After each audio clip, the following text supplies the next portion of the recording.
2 ದಿವಸ ಇದೆ ಅಂದ್ರಲ್ಲ, ಇನ್ನೂ ಒಂದು ದಿವಸ ನಾಳೆ. ಸರಿ, ಒಂದು ನಿಮಿಷ ರೇವತಿ.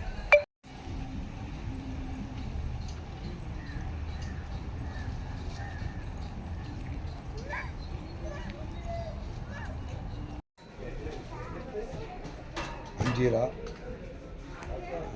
पिस्ता, बादाम, पाइनएप्पल, मिक्स फ्रूट, सापड़ पापा ಸ್ವಲ್ಪ ತಾಗಿರ ರಾತ್ರಿ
This is a zonal level exhibition, and here we organized 15 days zonal level exhibition from all the states of South India.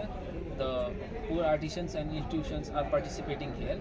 Please kindly shop here and make them profit in large margin, so that poor and lowest like people from the last margin can take benefit out of it.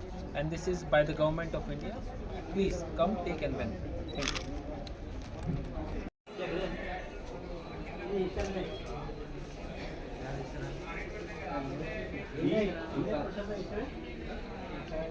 Sir ನಮಸ್ತೆ. ಈ ದಿನ exhibition come sale ನಡೀತಾ ಇದೆ ಸ್ವಾತಂತ್ರ್ಯ ಉದ್ಯಾನವನ freedom park ಬೆಂಗಳೂರಲ್ಲಿ. ವಿಶೇಷವಾಗಿ ನೀವು ಗಾಣದ ಎಣ್ಣೆ ಪ್ರದರ್ಶನ ಮತ್ತು ಮಾರಾಟ ಮಾಡ್ತಾಯಿದ್ದೀರಾ. ಈ ಗಾಣದ ಎಣ್ಣೆ ಬಂದು ಯಾವ ರೀತಿ ನಮ್ಮ ಆರೋಗ್ಯಕ್ಕೆ ಅನುಕೂಲಕರ, ಮತ್ತು ಇನ್ನು ಇಂಟರ್ನ್ಯಾಷನಲ್ ಆಯಿಲ್ ಬರ್ತಾರೆ, ಮತ್ತು ದೇಶ ವಿದೇಶಗಳಲ್ಲಿ ಭಾಳಷ್ಟು ಹೆಸರುವಾಸಿ ಎಣ್ಣೆಗಳಿವೆ. ಅದರಲ್ಲೂ ನಮ್ಮ ಎಣ್ಣೆ ನಮ್ಮ ಉತ್ಪನ್ನ ಅಂತಾರೆ. ಗಾಣದ ಎಣ್ಣೆ ಬಗ್ಗೆ ಆರೋಗ್ಯಕ್ಕೆ ಯಾವ ರೀತಿ ಪೂರಕವಾಗಿದೆ ಹೇಳಿ ಸರ್. ಸರ್, ಇದು ಆರೋಗ್ಯವಾಗಿ ನಮಗೆ ಚೆನ್ನಾಗಿರುತ್ತೆ ಸರ್. ಯಾಕೆಂದರೆ ಇದು ಆಯಿಲಲ್ಲಿ ಕೊಲೆಸ್ಟ್ರಾಲ್ ಇರೋಲ್ಲ ಗಾಣ ಎಣ್ಣೆಯಲ್ಲಿ, ಮತ್ತು ನಿಮಗೆ ಟ್ರಾನ್ಸ್ಫ್ಯಾಟ್ ಇರೋಲ್ಲ. ಹಾರ್ಟ್ ಡಿಸೀಸ್ಗೆ ಮತ್ತು ಇದು ಕ್ಯಾನ್ಸರ್ಗಳು ಆ ಥರ ಎಲ್ಲ ಆಗ್ತಾ ಇದ್ದಾರೆ ರಿಫೈನ್ಡ್ ಆಯಿಲ್. ಗಾಣ ಎಣ್ಣೆಗೆ ನಿಮಗೆ ಆರೋಗ್ಯವಾಗಿ ತುಂಬ ಚೆನ್ನಾಗಿರುತ್ತೆ ಸರ್. ಇವಾಗ ಇಂಟರ್ನ್ಯಾಷನಲ್ ಆಯಿಲು ಮತ್ತು ಅದು ಭಾಳಷ್ಟು ಪಬ್ಲಿಸಿಟಿ ಇದೆ, ಪ್ರಚಾರ ಇದೆ. ತಮಗೂ ಎಲ್ಲ ಗೊತ್ತಿದೆ. ಮಾಲ್ಗಳಾಗಲಿ, ಒಂದು ಬೇರೆ ಬೇರೆ ಹೆಸರು ಹೇಳೋದು ಬೇಡ, ದೊಡ್ಡ ದೊಡ್ಡ ಸಂಸ್ಥೆಗಳು ಭಾಳಷ್ಟು ಟಿ ವಿನಲ್ಲಾಗಲಿ ಪ್ರಚಾರ ಆಗಲಿ, ಪತ್ರಿಕೆ ಆಗಲಿ ಪ್ರಚಾರ ಕೊಡೋದಾಗಲಿ ಭಾಳಷ್ಟು ವ್ಯಾಪಾರನ ವೃದ್ಧಿ ಮಾಡ್ಕೊಂಡಿದ್ದಾರೆ.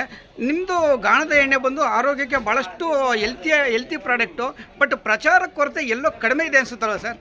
ಕರೆಕ್ಟ್ ಸರ್, ಈ ಪ್ರಚಾರಕ್ಕೆ ಕಡಿಮೆ ಇದೆ. ಬಟ್ ಅದಕ್ಕೋಸ್ಕರ ಇದು ಖಾದಿ ಇಂಡಸ್ಟ್ರೀಸ್ದು, ಅದು khadi and village industry commission ಆಗಿ ಇಲ್ಲಿ ಈ ಥರ ಫ್ರೀಡಮ್ ಪಾರ್ಕ್ನಲ್ಲಿ ಒಂದು ಆಯೋಜನೆ ಮಾಡಿದ್ದೇನೆ. ಎಲ್ಲ ವಿಲೇಜ್ ಇಂಡಸ್ಟ್ರಿ ಎಲ್ಲ ಲೈಕ್ ಖಾದಿ ಎಣ್ಣೆಗಳು ಮತ್ತು ಹನಿ ಜೇನುತುಪ್ಪ ಎಲ್ಲ ಈ ಪ್ರಕಾರ ಎಲ್ಲ ಅವರು ಆಯೋಜನೆ ಮಾಡಿ ನಮಗೆ ಸಹಾಯ ಮಾಡ್ತಾ ಇದ್ದಾರೆ ಸರ್. ಇದು ಭಾಳಷ್ಟು ಉತ್ತಮ ಕಾರ್ಯ ಮಾಡ್ತಾ ಇದ್ದಾರೆ. ಇದು ನೀವು ಎಕ್ಸಿಬಿಷನ್ ಕಮ್ ಸೇಲ್ ಮಾಡ್ತಾಯಿದ್ದೀರಾ, ಸೇಲ್ ಎಲ್ಲ ಚೆನ್ನಾಗುತ್ತೆ. ಬಟ್ ನೀವು ದೊಡ್ಡ ದೊಡ್ಡ ಮಾಲ್ಗಳಿಗೆ ಹೋಗ್ಬಿಟ್ಟು ನೀವು ಮಾತಾಡಿ ಈ ಒಂದು ಗಾಣದ ಎಣ್ಣೆ ಏನಿದೆಯೋ ಅಲ್ಲಿ ಕೊಟ್ಟು ಅಲ್ಲಿ ನೀವು ಭಾಳಷ್ಟು ವ್ಯಾಪಾರ ವೃದ್ಧಿ ಮಾಡ್ಕೋಬೇಕು. ಆ ರೀತಿ ಏನಾದರೂ ಒಂದು ವ್ಯವಸ್ಥೆ ಮಾಡ್ಕೊಳ್ಳಿ ಸರ್. ಹೌದು ಸರ್, ಹೌದು ಸರ್. ತಮ್ಮ ಹೆಸರು ಹೇಳಿ. ನನ್ನ ಹೆಸರು ನಿರಂಜನ್. Okay sir. ಹೊಸ ವರ್ಷದ ಶುಭಾಶಯಗಳು. ಖಾದಿ ಮತ್ತು ಗ್ರಾಮೋದ್ಯೋಗ ಆಯೋಗದ ಕಡೆಯಿಂದ ನಮ್ಮ ಕರ್ನಾಟಕದ ಜನತೆಗೆ ಹೊಸ ವರ್ಷದ ಶುಭಾಶಯಗಳು. ಸರ್ ತಾವು ಹೇಳಿಲ್ಲ, ಸಾಹೇಬ್ರು ಹೇಳಿಲ್ಲ. ಹೊಸ ವರ್ಷದ ಶುಭಾಶಯಗಳು.